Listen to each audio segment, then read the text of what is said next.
Okay, one of the most important aspect of latency optimization is proactive grants. Now, how it works and how it helps, let's take a look. Now, in this case, in the last session, we discussed about scheduling request or SR. What happens is that when a UE has to send a packet in uplink, it can be any packet, even if you have to send a WhatsApp message, for instance, or a ping packet or whatever. You will need to tell the GNodeB that you have some data to send, and that is done by the mechanism of SR. So if there's a packet to be sent, you will wait until the next SR opportunity, and then you will send the SR, and the SR will tell the GNodeB that okay, this UE has some data to send. So based on that, GNodeB will send an uplink grant, and once you receive the uplink grant, the UE then can send the packet over PUSCH to the UE. Now, what is the problem with this mechanism is that the UE has to wait for the SR opportunity. Then from SR, there's a further latency till the uplink grant arrives.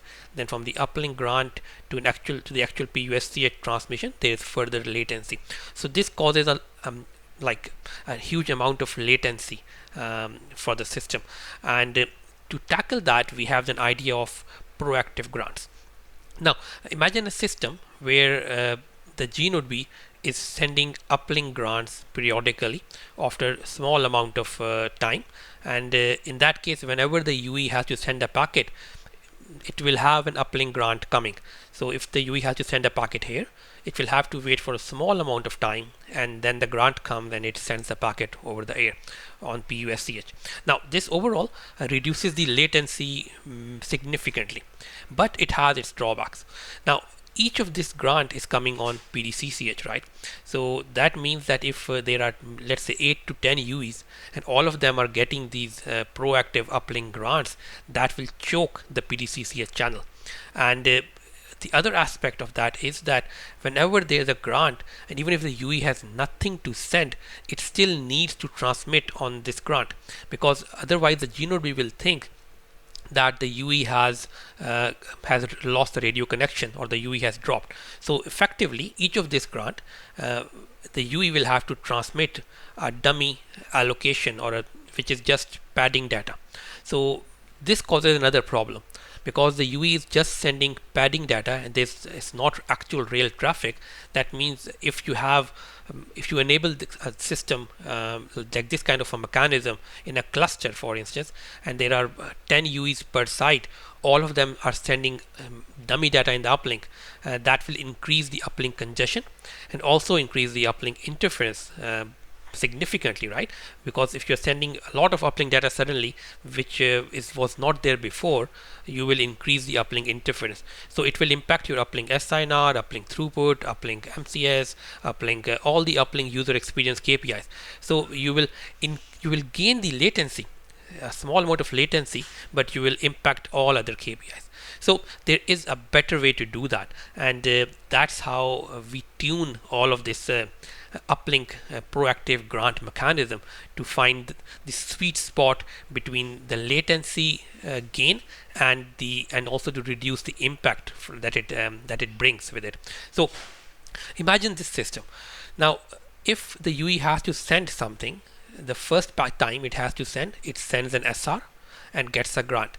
Now, when in this scenario, the GNodeB will think that if the UE has some packet to send, maybe it might have more packets to send. So in this scenario, this is a normal grant based on SR, but after that, the GNodeB might provide some proactive grants.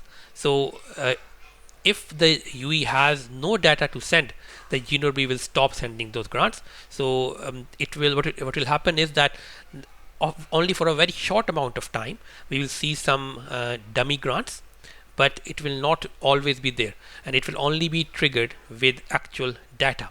And if the UE has to send something over here, for instance, UE has another packet to send, it will be sent over this grant, right? And it will have low latency. And since there is another packet now being sent, the GNodeB might give a few more dummy grants, or a few more proactive grants. So all of these will be called proactive uplink grants. And in a way, what we're trying to say here is that you do not send proactive grants all the time. You only send it when the Gnode B thinks that the UE has some packets to send, right?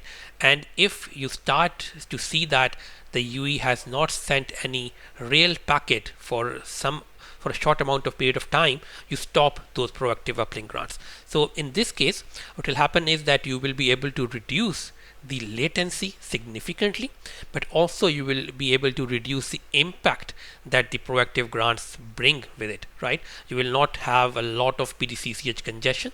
You will not have a lot of dummy grants as well. So overall, you will have somehow found that compromise where you improve the latency and you do not impact other KPIs.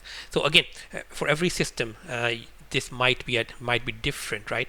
If you have a let's say a TDD system with a high bandwidth, then you might be able to use a longer duration of these proactive grants. But if you have a system which has a low bandwidth and high interference or high usage, then you should use a less amount of proactive grants, right? So you have to find that sweet spot. We'll talk more about this in the upcoming sessions, but this is the concept of proactive grants, how we can use them to improve our latency.